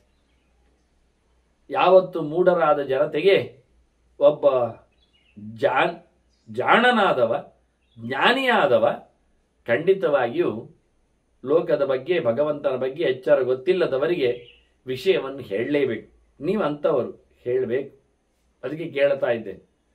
ಯಾಕೆ ಅಂದರೆ ಇಂಥದ್ದು ಮಾಡು ಅಂತ ಹೇಳತಕ್ಕಂಥ ಗಟ್ಟಿತನ ನಮ್ಮಲ್ಲಿಲ್ಲ, ಮೂಢರಲ್ಲಿಲ್ಲ. ಮೂಢರು ಅಂದ್ರೆ ಏನರ್ಥ? ಬೆಪ್ಪರು ಅಂತ. ಬೆಪ್ಪರು ಅಂದ್ರೆ ಏನರ್ಥ? ಅಜ್ಞಾನಿಗಳು ಅಂತ. ಅಜ್ಞಾನಿಗಳು ಅಂದ್ರೆ ಏನರ್ಥ? ಜ್ಞಾನ ಇಲ್ಲದವರು ಅಂತ. ಜ್ಞಾನ ಇಲ್ಲ ಅಂತ ಏನರ್ಥ? ಗೊತ್ತಿಲ್ಲದವರು ಅಂತ ಅರ್ಥ. ಎಂತ ಮಾಡೋದಂತ ಗೊತ್ತಿಲ್ಲದವರಿಗೆ ಎಂತ ಮಾಡೋದು ಹೇಳ್ಬೇಕು ನೀವು. ಜ್ಞಾನೇ ಹಿ ಏವಂ ಪ್ರವೃತ್ತಿ ಸ್ಯಾತ್ ಕಾರ್ಯಕಾರಿ ಅವಿಜಾನತ. ಮಾಡು ಬಿಡಿ ಎನ್ನುವುದನ್ನು ಸರಿಯಾಗಿ ತಿಳ್ಕೊಳ್ಳದವರಿಗೆ ಯಾವ ವಿಷಯದಲ್ಲಿ ಪ್ರವೃತ್ತಿ, ಯಾವುದರಲ್ಲಿ ತೊಡಗಬೇಕು, ಪ್ರಯತ್ನ ಹೇಗೆ ಮಾಡಬೇಕು ಅವರು? ಯತ್ ಕಾರ್ಯಂ ನ ವ್ಯವಸ್ಯಾಮ. ಯಾವುದು ಮಾಡಬೇಕು ಅಂತ ನಮಗೆ ಗೊತ್ತಾಗುವುದಿಲ್ಲ, ಯಾವುದು ಬಿಡಬೇಕು ಅಂತ ಗೊತ್ತಾಗದೆ ಇರುವುದರಿಂದ ತದ್ ಭವಾನ್ ವಕ್ತ ಮರಾತಿ. ನೀವು ಹೇಳಬೇಕು ನಮಗೆ. ಭಗವಾನ್ ವಿಷಯ ಅಂತ ಕೇಳಿದರೆ ಲೋಕದಲ್ಲಿ ಆಶ್ರಮಾಹ ಸರ್ವೇ, ಅದು ಮಾಡಿ ಇದು ಮಾಡಿ ಹಾಗೆ ಹೀಗೆ ಅಂತ ಎಲ್ಲ ಆಶ್ರಮಗಳ ಬಗ್ಗೆಯೂ ಮಾತುಕತೆ ಉಂಟು. ಬ್ರಹ್ಮಚರ್ಯಕ್ಕೂ ಬೆಲೆ ಕೊಡ್ತಾರೆ, ಗಾರಸ್ಥ್ಯವನ್ನು ಪ್ರೈಸ್ ಮಾಡ್ತಾರೆ, ವಾನಪ್ರಸ್ಥಕ್ಕೂ ಬೆಂಬಲ ಉಂಟು, ಸನ್ಯಾಸಕ್ಕೆ ಜೈ ಹೇಳ್ಬಿಡ್ತಾರೆ. ಹಾಗಾಗಿ ಎಲ್ಲ ನೋಡುವಾಗ ಪೃಥಗಾಚಾರ ದರ್ಶನ. ಈ ಒಂದೊಂದು ಆಶ್ರಮಗಳೆಲ್ಲ ಬೇರೆ ಬೇರೆ ಬೇರೆ ಬೇರೆ ರೀತಿಯಲ್ಲಿ ಇರುತ್ತೆ, ಒಂದಕ್ಕೊಂದು ತಾಳೆಮೇಳ ಇಲ್ಲ. ಮನೆ ಬಿಟ್ಟು ಹೋಗಿ ಹೇಳಿದರೆ ಅರ್ಥ ಆಗ್ತದ? ವಾನಪ್ರಸ್ಥ ಅಂದ್ರೆ ಮನೆ ಬಿಟ್ಟಿರು ಹೇಳಿದರೆ, ಸನ್ಯಾಸ ಅಂದ್ರೆ ಸಹಜ ಅನಿಸ್ತದ? ಎಂತ ಅರ್ಥ ಆಗುವುದಿಲ್ಲ, ಸರಿ ಇಲ್ಲ ನನಗೆ. ಇದಂ ಶ್ರೇಯ ಇತಿ ಸರ್ವೇ ಪ್ರಬೋಧಿತ. ಎಲ್ಲರ ಹತ್ರ ಕೇಳಿದ್ರೆ ಇದೇ ಚಂದ ಅಂತಾರೆ, ಇದೇ ಒಳ್ಳೇದಂತಾರೆ. ಬ್ರಹ್ಮಚಾರಿ ಗಡನಕ್ಕೆ ಹೋದ್ರೆ ಅವ ಮದುವೆ ಒಳ್ಳೇದು ಅಂತಾನೆ. ಮತ್ತೆ ನೋಡಿ ನಾನು ಕಲಿತೋದ್ನ ಅಂದ್ರೆ ಹೇಗಿರ್ತೇನೆ ಅಂತಾನೆ. ಮದುವೆ ಗೃಹಸ್ಥರ ಹೋದ್ರೆ ಬೇಡ ಮಾರ್ರೆ, ಓದ್ತಾ ಇದ್ರೆ ಬಾರಿ ಚಂದ ಇತ್ತು ಮಾರ್ರೆ, ನಾನು ಬೇಗ ಆಯ್ತು ಮದುವೆ ಅಂತಾನೆ. ವಾನಪ್ರಸ್ಥಾನ ಹೋದ್ರೆ ಕಾಡಿಗೆ ಹೋಗುವುದಕ್ಕಿಂತ ಸನ್ಯಾಸ ತಗೊಳ್ಳೋದು ಒಳ್ಳೇದು ಅಂತಾನೆ. ಸನ್ಯಾಸರ್ತವ ಕೇಳಿದ್ರೆ ಬೇಡಪ್ಪ, ಒಂದು ಸನ್ಯಾಸಿಗಳಿಗೆ ಊರೆಲ್ಲ ಹೆಂಡಿರು ಮಕ್ಕಳಾಗಿ ಬಿಡ್ತಾರೆ, ಅದರ ವಾಸಿ ಗೃಹಸ್ಥನಾಗಿ ಸೆಟ್ಲ್ ಆಗುವುದು ಒಳ್ಳೇದು ಅಂತಾನೆ. ಎಂತ ಮಾಡೋ ಈಗ? ಎಲ್ಲರೂ ಯಾರದ್ದು ಕಾಟ ಯಾರಿಗೂ ಬಿಡುವುದಿಲ್ಲ. ಎಲ್ಲರೂ ಹೇಳ್ತಾರೆ ಇದೇ ಚಂದ ಅಂತಾರೆ. Golden life, children life is, student life is golden life ಅಂತಾರೆ. ಬ್ರಹ್ಮಚಾರಿ ಅಂತಾನೆ, ಆರಾಮಿಲ್ಲಿ 3 ಹೊತ್ತು ಊಟ ಉಂಟು, 100 ಜನ ಒಟ್ಟಿದ್ದಾರೆ, ಇನ್ನೆಂತ ಬೇಕು ಅಂತಾನೆ. ಕಲಿಯುವುದು ಕಲಿಯುವುದು ಕಲಿಯುವುದು, ವಿಷಯ ವಿಷಯ ವಿಷಯ, subject subject subject, variety variety ಅಂತಾನೆ. ಗೃಹಸ್ಥನ ಹೇಳಿದ್ರೆ ಎಂತ ಮಾರಾಯರೆ, ಜನ ಬರುವುದು, ದಿನ ಆದಿತ್ಯ, ದಿನ ಸತ್ಕಾರ, ದಿನ ದಾನ ಧರ್ಮ, ಒಂದು ಪುಣ್ಯ ಇಡ್ಲಿಕ್ಕೆ ಜಾಗವೇ ಇಲ್ಲ. ಎಷ್ಟು ಟೆನ್ಷನ್. ನಾನು ಮತ್ತೆ ಮತ್ತೆ ಕೋಣೆ ಹೆಚ್ಚು ಕಟ್ಟಿಸ್ತಾ ಇದ್ದೇನೆ. ಹೋಮ ಏನು, ಹವನ ಏನು, ದಾನ ಏನು, ದಕ್ಷಿಣೆ ಏನು, ಶಾಂತಿ ಏನು, ಊಟ ಏನು, ಪೂಜೆ ಏನು, ಪುರಸ್ಕಾರ ಏನು, ಹಬ್ಬ ಏನು, ಹರಿದಿನ ಮುಗಿಯುವುದೇ ಇಲ್ಲ ಅಂದವ. ಎಲ್ಲ 10 ದಿನದ್ದೇ, ಈಗ ದಶರಾತ್ರಿಗಳದ್ದೇ ಕಾರ್ಯಕ್ರಮ ಈಗ ಎಲ್ಲದ್ದು ಅಂದುಬಿಟ್ಟ. ಭಾರಿ ಒಳ್ಳೇದಾಗ್ತದೆ ನೋಡಿ. ಗೌತಮರು ಊರಲ್ಲಿ ಸುಭಿಕ್ಷವಂತು ಅಂತ ಎಲ್ಲರೂ ಹೊರಟಾಗ, ಯಾಕೆ ಹೋಗ್ತೀರಿ, ಇಲ್ಲೇನು ಕಮ್ಮಿ ಆಯಿತು, ಇದ್ದು ಬಿಡಿ, ದಿನ ಗೌಜಿ ಮಾಡುವ ಅಂತಾನೆ. ಹೇಗೆ? ವಾನಪ್ರಸ್ಥ ಹೇಳ್ತಾನೆ, ಗಲಾಟೆ ಇಲ್ಲ, ಜಂಗುಳಿ ಇಲ್ಲ, ಮನೆ ವಾರ್ತೆ ಇಲ್ಲ, ಯಾರೇನು ಪಟ್ಟಳೆ ಇಲ್ಲ, ಇಡೀ ಕಾಡೇ ನಮ್ಮದು ಅಲ್ಲತ್ತು, ಎಲ್ಲ ಮರದ್ದು ಹಣ್ಣು ನಮಗೆ ಅಲ್ಲ, ಎಲ್ಲ ಮೂಲಗಳು ನಮಗೆ ಅಲ್ಲ, ನಾವು ನೆಟ್ಟದ್ದು ಅಲ್ಲ, ನಾವು ಬೆಳೆಸಿದ್ದು ಅಲ್ಲ, ನಾವು ನೋಡಿದ್ದು ಅಲ್ಲ, ನಾವು ಹೇಳಿದ್ದು ಅಲ್ಲ. ಏನು ಪ್ರೀತಿ ಕಾಡು ಮಟ್ಟು ಮರಮಟ್ಟುಗಳಿಗೆ, ಏನು ಗೌಜಿ, ಎಂತ ಪ್ರಾಣಿಗಳು, ಎಷ್ಟು ಖುಷಿ. ನಾವು ಪ್ರಾಣಿ. ಕಾಡು ಅಂದ್ರೆ ಅದ್ಭುತ. ಯಾರ ಹಂಗಿಲ್ಲ, ಯಾರ ಡಿಕ್ಲರೇಷನ್ ಇಲ್ಲ, ಯಾರ ತಕರಾರಿಲ್ಲ, ಯಾರ ಗಲಾಟೆ ಇಲ್ಲ, ಹರಿಯುವ ನೀರಿಗೆ ಬಹಳ ಖುಷಿ, ದುಡ್ಡಿಲ್ಲ ಅಂತ ಸನ್ಯಾಸಿಗಳು ಹೇಳಿದ್ರೆ ಎಲ್ಲ ತೊರೆದಾಗ ಬರತಕ್ಕ ನೆಮ್ಮದಿ, ದೇವರೆಡೆಗೆ ಸಾಗುವ ಬಗೆ ಇನ್ನೆಲ್ಲಿ ತೃಪ್ತಿ ಇಲ್ಲ. ಸರ್ವಂ ತ್ಯಕ್ತಂ ಮಯ ಅಂದಾಗ, ಎಲ್ಲ ಬಿಟ್ಟಿದ್ದೇನೆ ಅಂದಾಗ, ಎಲ್ಲವನ್ನು ಕಳೆದುಕೊಂಡಾಗ ಆಗತಕ್ಕ ಅನುಭವ, ಏಕಾಏಕಿಯಾದ ಒಬ್ಬಂಟಿಗನಾದ ದೇವರೆಡೆಗೆ ಮಾತ್ರ ಪೂರ್ಣ ಸರ್ವಸ್ವವಾಗಿ ಸಮರ್ಪಿಸುವ ಬಗೆ ನೋಡಿದ್ರೆ ತುಂಬಾ ಖುಷಿ ಅಂತಾನೆ. ಎಂತ ಮಾರಾಯರೇ ಇದು, ಯಾವುದು ಶ್ರೇಯಸ್ಸು ಯಾವುದು ಅಲ್ಲದ್ದು ಏನು ಅರ್ಥ ಆಗ್ತಾ ಇಲ್ಲ ನನಗೆ. ಎಲ್ಲರೂ ಎಲ್ಲವನ್ನು ಹೌದೌದು ಅಂತಾರಲ್ಲ ಮಾರಾಯರೆ, ಹೇಗೆ ಉಂಟು? ತಾಂಸ್ತು ವಿಪ್ರಸ್ಥಿತಾನ್ ದೃಷ್ಟ ಶಾಸ್ತ್ರಾಭಿನಂದಿನ, ಅವರವರ ಶಾಸ್ತ್ರಗಳನ್ನು ಹೊತ್ತುಕೊಂಡು ಅವರವರ ಶಾಸ್ತ್ರಗಳಿಂದ ಆ ವಿಷಯಗಳನ್ನು ನಮಗೆ ಪ್ರಸ್ತುತಿಪಡಿಸಿದಾಗ, ಅಲ್ಲಿ ಅಲ್ಲದ ಆಶ್ರಮಗಳ ಬಗ್ಗೆ ಅವರು ವಿಪರೀತಗಳನ್ನು ತಿಳಿಸಿಕೊಟ್ಟಾಗ, ಇದು ಅಲ್ಲ ಅದು ಸರಿ, ಖಾಲಿ ಬ್ರಹ್ಮಚರ್ಯದಲ್ಲಿ ಕೂತ್ಕೊಳ್ಳೋದು ಉಪಯೋಗಕ್ಕಿಲ್ಲದ್ದು, ಪುರುಷತ್ವವನ್ನು ತೋರಿಸಿಕೊಂಡು ಪ್ರಜಾಕಾಮನಾಗಿ ಜಗತ್ತಿಗೆ ತನ್ನದೇ ಆಗಿರತಕ್ಕಂಥ ನೆಲೆಯಲ್ಲಿ ಮತ್ತೆ ಸಂಪತ್ತನ್ನು ಕೊಟ್ಟು ಹೋಗುವುದು ಸತ್ಯ ಹೇಳಿಕೊಂಡು ಮದುವೆ ಆಗಬೇಕೆಂದು ಅವರು ಹಠ ಹಿಡಿದ್ರೆ, ಯದ ಹರೇವ ವಿರಜಯ ತದ ಹರೇವ ಪ್ರವರಜಯತ್ ಅಂತ ಹೇಳಿ ಶಾಸ್ತ್ರ ಇದೆ. ಅದು ಕಡ್ಡಾಯ ಅಲ್ಲ, ಮಕ್ಕಳಾಗಬೇಕಾಗಿಲ್ಲ, ಶಿಷ್ಯರು ಮಕ್ಕಳಾಗ್ತದೆ ಅಂತ ಹೇಳಿಕೊಂಡು ಅಪುತ್ರಸ್ಯ ಗತಿರ್ನಾಸ್ತಿ ಎನ್ನುವುದು ಸರಿಯಲ್ಲ. ಮಕ್ಕಳಿಲ್ಲದೆ ನೀವು ಪಿಂಡ ಹಾಕೋರಿಲ್ಲ ಹೇಳಬೇಡಿ, ಊರೇ ಪಿಂಡ ಆಗ್ತದೆ ಅಂತ ಹೇಳಿಕೊಂಡು ಅವರಿಗೆ ಎಂಥದ್ದು ಮಾರೆ. ಅವರವರ ಶಾಸ್ತ್ರಗಳಿಂದ ಅವರವರು ಅದನ್ನು ಸಂತೋಷಪಡಿಸ್ತಾ, ಇನ್ನೊಂದನ್ನು ವಿವರಿಸ್ತಾ, ಅದರ ವಿಪರೀತತೆಯನ್ನು ಹೇಳ್ತಾ, ಪ್ರಸ್ತುತಿಯನ್ನು ಮಾಡುತ್ತಾ ನಾನು ಸಿಕ್ಕಿಬಿದ್ದೆ ಮಾರೆ. ಸ್ವಶಾಸ್ತ್ರೈ ಪರಿತುಷ್ಟಾಷ್ಟ ಶ್ರೇಯೋ ನೋಪಲಭಾಮಹೇ. ನನಗೆ ಯಾವುದು ನಿಜವಾದ ಶ್ರೇಯಸ್ಸು ಎನ್ನುವುದು ಗೊತ್ತೇ ಆಗ್ತಾ ಇಲ್ಲಲ್ಲ ಮಾರೆ. ಆಯ್ತಪ್ಪ ಹೇಳಿ ಬ್ರಹ್ಮಚರ್ಯದಲ್ಲಿ ಕೂತು ಬಿಟ್ರೆ ಗಾಸ್ತ್ಯವೇ ಶ್ರೇಯಸ್ಸಿನ ಕರ ಅಂತ ಆಗಿದ್ರೆ ಮತ್ತೆ ನನಗೆ ಯಾರು ಮದುವೆ ಮಾಡ್ಲಿಕ್ಕೆ ಬಿಡ್ತಾರೆ? ಹೌದಲ್ಲ, ಗೃಹಸ್ಥ ಧರ್ಮದಲ್ಲಿ ಎಲ್ಲ ಪುಣ್ಯ ಪುರುಷಾರ್ಥ ಅಂದೇಳಿ ಕೂತು ಬಿಟ್ರೆ ನಾಳೆ ಸನ್ಯಾಸ ಯೋಗಾದ್ಯತೆ ಶುದ್ಧ ಸತ್ವ ಹೇಳಿಕೊಂಡು ಮೋಕ್ಷಕ್ಕೆ ಅವರೇ ಹೋಗ್ತಾರೆ ಹೇಳಿದ್ರೆ ಮತ್ತೆ ನಮ್ಮ ಕತೆ ಎಂತದಾಗಬೇಕು? ಇಲ್ಲ ವಾನಪ್ರಸ್ಥವೇ ದೊಡ್ಡದು ಅಂತ ಹೇಳಿಬಿಟ್ರೆ ನಾವು ಮತ್ತೆ ಗೃಹಸ್ಥರು ಹೇಳಿಕೊಂಡು ಎಲ್ಲಿ ಕಾಡನ್ನು ಸಹ 1-2 ಎಕರೆ ತಗೊಳ್ಬೇಕಾಗ್ತದೆ ಕಾಣ್ತದೆ. ಮತ್ತೆ ಯಾಕೆ ಕಾಡೆ ಇಲ್ಲ ಆಗ್ತದೆ? ನಾವು ಹೋಗುವಾಗ ನಾವೀಗಿದ್ದಾಗ ಗೃಹಸ್ಥರಾಗಿದ್ದಾಗ ಗಟ್ಟಿದ್ದೇವೆ. ಇನ್ನೊಂದು 20 ವರ್ಷದ ನಂತರ ಕಾಡಿಗೆ ಹೋಗ್ಬೇಕು ಅಂದ್ರೆ ಎಲ್ಲಿ ಉಂಟು ಕಾಡು? ಅಲ್ಲೆಲ್ಲ ಮನೆ ಮಾಡಿದ್ದಾರೆ. ಮೊನ್ನೆ ಇಲ್ಲಿ ಮನೆ ಒಕ್ಕೆಲಾದಾಗ ಸುತ್ತ ಕಾಡೆ ಇತ್ತು, ಆರಾಮಾಗಿತ್ತು ನಮಗೆ. ವಾನಪ್ರಸ್ಥ ಅಂದ್ರೆ ಇನ್ನು ಒಂದೇ ಗೇಣು, ಹೊರಗೆ ಹೋದ್ರೆ ವಾನಪ್ರಸ್ಥ ಅಂತ. ಈಗ ಎಂತದ್ದು ಮಾಡುದು? ಹೊರಗಿನವರೆಲ್ಲ ಒಳಗೆ ಇದ್ದಾರೆ, ಇಲ್ಲೇ ಇದ್ದಾರೆ, ಅವರು ಓಡಿಸುವುದರಲ್ಲೇ ಆಯ್ತದೆ ನಮ್ಮ ಬದುಕು. ಸನ್ಯಾಸ ಎಲ್ಲರೂ ಕರೆಯುವುದೇ ಪಾದಪೂಜೆಗೆ. ಹೋಗಿ ಕಾಲು ದಪ್ಪ ಆಗಲಿ ಶುರುವಾಗಿದೆ. ಈಗ 12 ಆಯ್ತು, ಇವಾಗಲೇ ಗಂಟೆ ಎಲ್ಲ ರೀ ಹಾವಿಗೆ ತಿರುಗಿ ಸವೆದು ಹೋಗಿ ಮತ್ತೆ ಹೋದಲ್ಲೆಲ್ಲ ತಮ್ಮದು ಹಾವಿಗೆ ನಮಗೆ ಇಡಬೇಕು ಪೀಠದಲ್ಲಿ ಹೇಳಿಕೊಂಡು ಎತ್ಕೊಂಡು ಹೋದದ್ದು ಅವರು ಪಾಲಕಿಯಲ್ಲಿ. ಎಂತ ಮಾಡುದು ಈಗ? ಈ ಪ್ರತಿಯೊಬ್ಬರು ಅವರವರದ್ದೇ ಯೋಚನೆ ಮಾಡುವಾಗ ನನಗೆ ಶ್ರೇಯಸ್ಸಿನ ದಾರಿ ಮುಂದೆ ಉಂಟ ಹಿಂದೆ ಉಂಟು ಗೊತ್ತಾಗ್ತದೆ. ಹಿಂದೆ ಬರ್ಲಿಕ್ಕೆ ಆಗ್ತದಾ? ಸನ್ಯಾಸ ಅಂತ ಹೇಳಿ ಇವತ್ತು ತಗೊಂಡ್ಬಿಡುದು, ನಾಳೆ ಇಲ್ಲ ಗೃಹಸ್ಥ ಹೇಳಿಕೊಂಡು ಮದುವೆ ಆಗುದು. ಯಾರು ಸನ್ಯಾಸಿಗೆ ಹುಡುಗಿ ಕೊಡ್ತಾರೆ? ಅವ್ರು ತಿಳ್ಕೊಳ್ತಾರೆ ಇವ ನಪುಂಸಕ ಇದ್ದ ಕಾಣ್ತದೆ, ಸನ್ಯಾಸ ಹೋದ, ಅಲ್ಲಿ ಅವರೆಲ್ಲ ಇವನಿಗೆ ಭಿಕ್ಷೆ ಮಾಡಿ ಕಳಿಸಿದ್ರು ಅಂತ ಹೇಳಿ ನಾಳೆ ಯಾರು ಹುಡುಗಿಯೇ ಕೊಡೋದಿಲ್ಲ. ಇವ ನಪುಂಸಕ ಅಂತ ತಿಳ್ಕೊಂಡು, ಸನ್ಯಾಸ ಅಂದ್ರೆ ನಪುಂಸಕ ಅಂತ ತಿಳ್ಕೊಂಡಿದ್ದಾರೆ ಕೆಲವರು. ಅವನಿಗೆ ಆಗೋದಿಲ್ಲ ಅಂತ ಸನ್ಯಾಸ ತಗೊಂಡದ್ದು ಅಂತಾರೆ. ಎಂತ ಮಾಡುವ ಈಗ? ಈ ಗ್ರಾಚಾರ ಇವ ಕೆಟ್ಟ ಗಾಲವ ಹೇಳ್ತಾರೆ ನಂಗೆ ಶ್ರೇಯಸ್ಸಿನ ದಾರಿ ಗೊತ್ತಾಗ್ತಾ ಇಲ್ಲ ಅಂತ. ಒಂದು ಗಮ್ಮತ್ತು ಮಾಡುವ. ಎಂತ ಇದೆಲ್ಲ ಶಾಸ್ತ್ರದಲ್ಲೇ ಬಂದದ್ದಲ್ಲ, ಹೌದು, ಎಲ್ಲರೂ ಮಾತು ಕೊಡ್ತಾ ಇದ್ದಾರೆ. ಧನ್ಯೋ ಗೃಹಸ್ಥಾಶ್ರಮ ಹೇಳಿದವರಿದ್ದಾರೆ, ಸನ್ಯಾಸಸ್ತು ಮಹಾಭಾವ ಅಂತ ಹೇಳಿದ್ದು ಕಾಣ್ತದೆ, ಅದರಿಂದ ಮಿಗಿಲಿಲ್ಲ ಅಂತ. ಮತ್ತೆ ಇದು ಎಂಥದ್ದು ಬ್ರಹ್ಮಚರ್ಯವೇ ಶ್ರೇಷ್ಠ ಹೇಳೋದು ಬೇರೆ ಕಾಣ್ತದೆ, ಕಾಡನ್ನು ಸೇರಬೇಕು ಅಂತ ಎಲ್ಲ ಮಾತೇ ಶಾಸ್ತ್ರ ಉಂಟು. ಶಾಸ್ತ್ರವೇ ಒಂದಾದ್ರೆ ಅಲ್ಲ, ಶಾಸ್ತ್ರದಲ್ಲಿ ಒಂದೇ ಗೆರೆ ಬೇಕಾ ಬೇಡುವ ಮಾರೇ? ಶಾಸ್ತ್ರಮಿತಿ ಭವೇದೇಕಂ ಶ್ರೇಯೋ ವ್ಯಕ್ತಂ ಭವೇತದ. ಒಂದೇ ನಮೂನೆ ಆಗಿದ್ರೆ ಶ್ರೇಯಸ್ಸು ಒಂದೇ ಎಂದು ಗ್ಯಾರಂಟಿ ಆಗ್ತಿತ್ತು, ತೀರ್ಮಾನ ಆಗ್ತಿತ್ತು. ಇದು ಎಲ್ಲರದ್ದು ಶಾಸ್ತ್ರವೇ.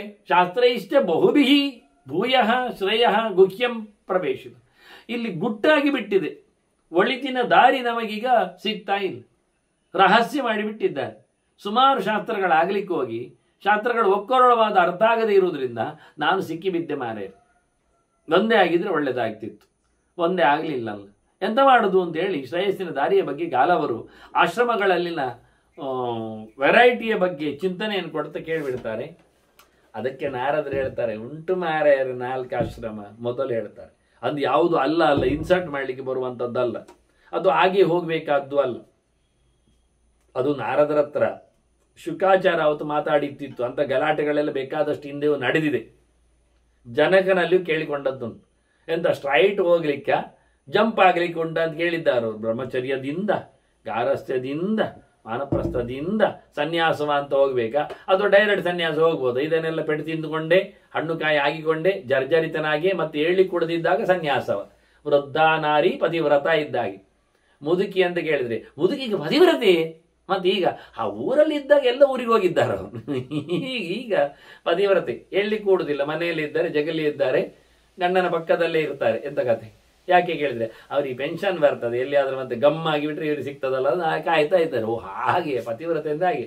ಅದು ಹೆಣ ಆಗೋದು ಯಾವಾಗ? ಕಾಯಿದೆಯವರು ಹಣಕ್ಕೆ. ಈ ನಮೂನೆ ಬೇಡ ಅಂದ ಇವ. ಹಾಗೆ ನಾರದರು ಹೇಳ್ತಾರೆ, ಎಲ್ಲ ಧರ್ಮಗಳು ಧರ್ಮಗಳೇ ಮಾರಾಯ, ಎಲ್ಲ ಆಶ್ರಮಗಳು ಆಶ್ರಮಗಳೇ. ಇದಕ್ಕೊಂದು ಕಿವಿ ಮಾತು ನಾನು ಮೊದಲು ಹೇಳಿ ಹೋಗ್ಬೇಕು, ಮತ್ತೆ ಉತ್ತರವನ್ನು ಬಿಡಿಸ್ಬೇಕು. ಸಬ್ಜೆಕ್ಟ್ ಅಂತ ಕೇಳಿದರೆ ಜೀವ ವೆರೈಟಿ ಇರ್ಲಿಕ್ಕೆ ಹೋಗಿ ಅವನ ಸಾಧನೆಗಳು ವೆರೈಟಿ ಇರ್ತಾರೆ. ಅಂದ್ರೆ ಅವನ ಯೋಗ್ಯತೆಯಂತೆ ಅವನ ಸಾಧನೆ ಆದ್ರಿಂದ ಒಬ್ಬ ಬ್ರಹ್ಮಚರ್ಯದಿಂದಲೇ ಭಗವಂತನ ಪಡೆಯುವುದಾದ್ರೆ ಅವನು ಬ್ರಹ್ಮಚಾರಿಯೇ ಆಗ್ಬೇಕು. ಮತ್ತೆ ಮದುವೆ ಆದ್ರೆ ಅದು ಅಪ್ಪಿತಪ್ಪಿ ಹೋಯ್ತು ಅಂತ ಅರ್ಥ, ಅದು ಸಾಧು ಅಲ್ಲ ಅವನ ಸಾಧನೆ ಆಗಿ. ಹಾಗಾಗಿ ಯೋಯಸ್ಯ ವಿಹಿತೋ ಧರ್ಮ ವಿಷ್ಣುನ ಪ್ರಭವಿಷ್ಣುನ ತೇನ ಮುಕ್ತಿ ಭವೇ ತಸ್ಯ. ಯಾರಿಗೆ ಯಾವುದ ಧರ್ಮದಿಂದ ಆಶ್ರಮದಿಂದ ಮೋಕ್ಷ ಎನ್ನುವುದು ಅವನ ಯೋಗ್ಯತೆಯೋ ದೇವರದನ್ನು ಮಾಡಿಕೊಂಡಿದ್ದಾರೋ. ಯಾಕೆ ದ್ರವ್ಯಂಕರ್ಮಚ ಕಾಲ ಸ್ವಭಾವ ಜೀವಯವಚ ಯದನುಗ್ರಹದ ಸಂತಿ ಅಂತ. ಹಾಗಾಗಿ ಅದರಲ್ಲೇ ಅವನಿಗೆ ಆಗಬೇಕು ಹೊರತು ಸಾಲ್ವೇಷನ್, ಉಳಿದದ್ದರಲ್ಲಿ ಆಗುವುದಿಲ್ಲ. ಉಳಿದದ್ದೊಂದೊಮ್ಮೆ ಆಗಿಬಿಟ್ಟರೆ ಅದು ಅಚಾನಕವಾದ ಪ್ರಾರಬ್ಧದ ಒಂದು ಪೆಟ್ಟು ಕಡಿಮೆ ಅಂತ ಅರ್ಥ. ಇದು ಹೇಗೆ ಗೊತ್ತಾಗ್ತದೆ ಯಾವ ಎಂಥದ್ದು ಅಂತ? ಮದುವೆ ಆದ ನಂತರ ನೋಡುವುದಾ ಬ್ರಹ್ಮಚಾರಿಯ ನಾನು ಮೋಕ್ಷಕ್ಕೆ ಯೋಗ್ಯ ಸನ್ಯಾಸಿಯ ಅಂತ, ಅಥವಾ ಸನ್ಯಾಸಿ ತಗೊಂಡು ನೋಡುದಾ? ಅದರಲ್ಲಿ ಗೃಹಸ್ಥ ಬಂದ್ರೆ ಎಂತ ಮಾಡಿದ ಈಗ? ಆದ್ರೆ ಇದು ಹೇಗೆ ಗೊತ್ತದ? ಅದಕ್ಕೆ ತನ್ನ ಗುರುರ್ ವೇದ ಸರ್ವೈತು. ಅದಕ್ಕೆ ಗುರುಗಳೇ ಹೇಳುತ್ತಾರೆ ಅಂತ ಕಾಯ್ಬೇಕು ನಾವು. ಗುರುಗಳಂತವ್ರು ಹೇಳುವವರೆಗೆ ಸಿಗುವವರೆಗೆ ಕಾಯ್ಬೇಕು. ಅಷ್ಟರವರೆಗೆ ಹೀಗೆ ಪ್ರವಾಹದಲ್ಲಿ ಹೋಗ್ತಾ ಇರ್ಬೇಕಷ್ಟೇ, ಮತ್ತಂತ ಇಲ್ಲ. ಅದಕ್ಕೆ ಮೊದಲು ಭೀಷ್ಮರು ಬೀಜ ಆಗಿದ್ದು ಗುರು ಪೂಜಾ ಸತತಂ ವೃದ್ಧಾನಾಂ ಪರಿಭಾಸನ ಹೇಳಿದ್ದಾಗಿ. ಈಗ ಅರ್ಥ ಆಯ್ತು ನಿಮಗೆ. ಇಂತಹ ಒಂದು ಅತ್ಯಂತ ಎಕ್ಸ್ಕ್ಲೂಸಿವ್ ಪ್ರಮಾಣಗಳ ಚಿಂತನೆಗಳನ್ನು ಗಟ್ಟಿಯಾಗಿ ಕೊಟ್ಟವರು ಆಚಾರ್ಯ. ಮತ್ತು ಇಷ್ಟೆಲ್ಲ ಧರ್ಮದ ಪ್ರವೇಶಗಳ ಗಲಾಟೆಯಲ್ಲಿ ಕ್ಲಿಯರ್ ಕಟ್ ಆಗಿ ವೇದವ್ಯಾಸರಿಗೆ ಹೇಳಿದ್ದಾರೆ ಅಂತ ತೋರಿಸಿಕೊಟ್ಟವರು. ಆದ್ರೆ ಇದನ್ನು ಅಪ್ಲೈ ಮಾಡಿದರೆ ಎಲ್ಲ ಅರ್ಥ ಆಗ್ತದೆ. ಅದು ನಾರದರು ಶುರು ಮಾಡೋದಾಗಿ, ನೋಡಪ್ಪ ಎಲ್ಲ ಆಶ್ರಮಗಳು ಸಮವೇ, ನಾನಾ ರೂಪ ಗುಣೋದ್ದೇಶಂ ಪಶ್ಯ ವಿಪ್ರಸ್ಥಿತಂ ಪೃಥಕ್. ಪ್ರತಿಯೊಂದರದ್ದು ಅದರದ್ದೇ ಆದ ಗತ್ತು ಗಮ್ಮತ್ತು ವ್ಯವಸ್ಥೆ ಗುಣ ಉದ್ದೇಶ ಎಲ್ಲ ಗೊತ್ತು ಗುರಿ ಎಲ್ಲ ಉಂಟು. ನೀನು ನೋಡ್ತಾ ಉಂಟಲ್ಲ, ನೀನು ಗೊತ್ತುಂಟಲ್ಲ. ಬ್ರಹ್ಮಚಾರಿ ಇಲ್ಲದಿದ್ರೆ ಕಲೀಲಿಕ್ಕೆ ಆಗ್ತದ? ಕಲಿಕೆಯಲ್ಲೇ ಮದುವೆಯಾಗಿ ಕೂತ್ರೆ ಅವನು ಓದುವುದು ಎಂತ ಕರ್ಮ? ಅವನು ಸನ್ಯಾಸ ಹೇಳಿಕೊಂಡು ಮರದಡಿಯಲ್ಲಿ ಕೂತ್ಕೊಂಡು ಮೂಗಿಡ್ತಾ ಕೂತ್ರೆ ಆಗ್ತದ ಕಲೀಲಿಕ್ಕೆ? ಕಾಡಿನಲ್ಲಿ ಕೂತರು ಕಲಿಯುವವ ತಿರುಗ್ಲಿಕ್ಕೆ ಉಂಟಲ್ವಾ? ಖಾಲಿ ಒಬ್ಬ ಬ್ರಹ್ಮಚಾರಿಯೇ ಸಾಕು, ಗೃಹಸ್ಥ ಬೇಡ ಅಂದ್ರೆ ಮತ್ತ ನಮ್ಮ ಮಠಕ್ಕೆ ಮಂದಿರಕ್ಕೆ ಕಲೀಲಿಕ್ಕೆ ಗುರುಕುಲಕ್ಕೆ ಹುಡುಗ ಮಗು ಎಲ್ಲಿಂದ ಬರುದು ಮಾರಾಯ? ಹೌದಲ್ಲ? ಮತ್ತೆ ಗೃಹಸ್ಥ ಇಲ್ಲದೆ ಇದ್ರೆ ಗುರುಕುಲದಲ್ಲಿ ಜನ ಯಾರು? ಗೃಹಸ್ಥ ಮದುವೆಯಾಗಿ ಮಕ್ಕಳನ್ನು ಮಾಡದೇ ಇದ್ರೆ ಮತ್ತೆ ಸನ್ಯಾಸಿ ಯಾರು ಪೀಠಕ್ಕೆ? ಮತ್ತೆ ಯೋಚನೆ ಮಾಡಿ. ಅದನ್ನ ಗೃಹಸ್ಥನೂ ಬೇಕು, ಬ್ರಹ್ಮಚಾರಿಯೂ ಬೇಕು, ಸನ್ಯಾಸವೂ ಬೇಕು.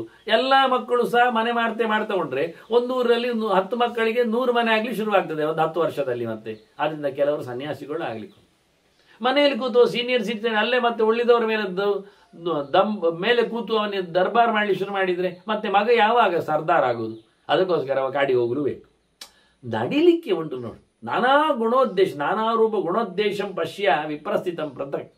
ಪ್ರತಿ ಗಳಿಗೆ ವ್ಯವಸ್ಥೆ ನೋಡು. ನಯಂತಿ ಚೈವತೆ ಸಮ್ಯಕ್ ಅಭಿಪ್ರೇತಂ ಅಸಂಶಯಂ.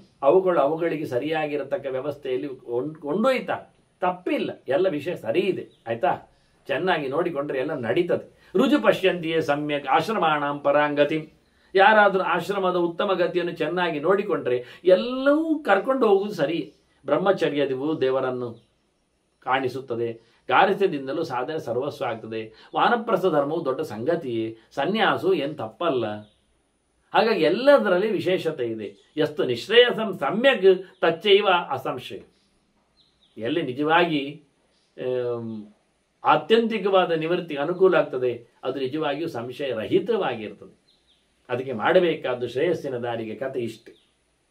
ಮುಖ್ಯವಾಗಿ ಅನುಗ್ರಹಂಚ ಮಿತ್ರಾಣ, ಒಳ್ಳೆಯವರ ಜೊತೆ ಸೇರಬೇಕು.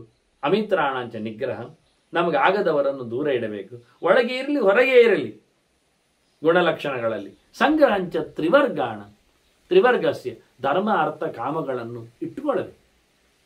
ಆಗ ಶ್ರೇಯ ಅವರು ಮನೀಷಿನ ಮೋಕ್ಷಕ್ಕೆ ಹೋಗ್ಲಿಕ್ಕೆ ಆಗ್ತದೆ ಅಂತ ದಾರಿಯ ಕಥೆ ಆಗಿ. ನಿವೃತ್ತಿ ಕರ್ಮಣ ಪಾಪಾತ್, ಕೆಟ್ಟ ಕೆಲಸ ಬಿಡು ಮೊದಲಿ. ಸತತಂ ಪುಣ್ಯಶೀಲತ, ಒಳ್ಳೇದು ಮಾಡ್ಲಿಕ್ಕೆ ದಿನ ಕಲಿ. ಸದ್ದಿಷ್ಟ ಸಮುದಾಚಾರ, ಅದಾಗಲಿಕ್ಕೆ ಒಳ್ಳೆಯವರ ಹತ್ರ ಸೇರು. ಕೆಟ್ಟದ್ದು ಬಿಡಬೇಕಾ, ಒಳ್ಳೇದು ಮಾಡಬೇಕಾ, ಹೋಗಿ ಒಳ್ಳೆಯವರ ಹತ್ರ ಸೇರಬೇಕು. ಆಗ ಅವರಲ್ಲಿ ಕೆಟ್ಟದ್ದು ಬಿಡಲಿಕ್ಕೆ ಬರ್ತದೆ, ಒಳ್ಳೇದು ಮಾಡಲಿಕ್ಕೆ ಆಗ್ತದೆ. ನಾವು ಒಳ್ಳೆಯವರ ಹತ್ರ ಹೋಗದೇ ಇದ್ದರೆ ನಮ್ಮ ಕೈಯಿಂದ ಕೆಟ್ಟದ್ದು ಹೋಗುವುದೇ ಇಲ್ಲ. ಇದೇ ನಿಜವಾಗಿ ಶ್ರೇಯಯತದ ಸಂಶಯ, ಒಳ್ಳೆಯ ದಾರಿಯ ಕಥೆ ಎಂದಿತ್ತು. ಮಾರ್ಧವಂ ಸರ್ವಭೂತೇಶು, ಎಲ್ಲರ ಮೇಲೆ ಮೃದುತನ, ಕ್ರೂರತನ, ಉಗ್ರತನ ಇರಬಾರ್ದು. ವ್ಯವಹಾರೇಶು ಚಾರ್ಜವಂ, ಬದುಕಿನಲ್ಲಿ ಸ್ಟ್ರೈಟ್ ಫಾರ್ವರ್ಡ್ನೆಸ್, ಮೋಸ ವಂಚನೆ ಇರಬಾರ್ದು. ಮತ್ತೆ ವಾಚೈವ ಮಧುರ ಪ್ರೋಕ್ತ, ಸ್ವೀಟ್ ಆದ ಮಾತು. ಮಧುರ ಅಂತಾರದು, ಸ್ವೀಟ್ ಅಂತ. ಮಧುರ ಅಂದರೆ ಮಧು ಅಂದರೆ ಆನಂದ, ಖುಷಿ ಕೊಡುವ ಮಾತಿರಬೇಕು. ಮತ್ತೊಬ್ಬನನ್ನು ತೀವ್ರ ಮಾತೆಲ್ಲ ಬರಬಾರದು. ಇಷ್ಟಿದ್ರೆ ನಿಜವಾಗಿ ಶ್ರೇಯತದ ಸಂಶಯ. ಒಳ್ಳೆಯದಾಗುವುದು ಖಾತ್ರಿ. ಒಳ್ಳೆಯದಾಗಲಿಕ್ಕೆ ಇಷ್ಟಿದ್ರೆ ಸಾಕು ಅಂತ ಹೇಳಿ ಬಹಳ ಚಂದವಾಗಿ ಶ್ರೇಯಸ್ಸಿನ ದಾರಿಯ ಬಗ್ಗೆ ಚಿಂತನೆಯನ್ನು ತಂದು ಕೊಟ್ಟಿದ್ದಾರೆ. ಇನ್ನು ಮುಂದಿನ ಅನುಸಂಧಾನದೆಡೆಗೆ, ನಾರದರ ಮಾತಿನೆಡೆಗೆ ಮತ್ತೆ ಸೇರುವ ವಂದನೆಗಳೊಂದಿಗೆ ಶ್ರೀಕೃಷ್ಣ ನಾರಾಯಣ ನಾರಾಯಣ.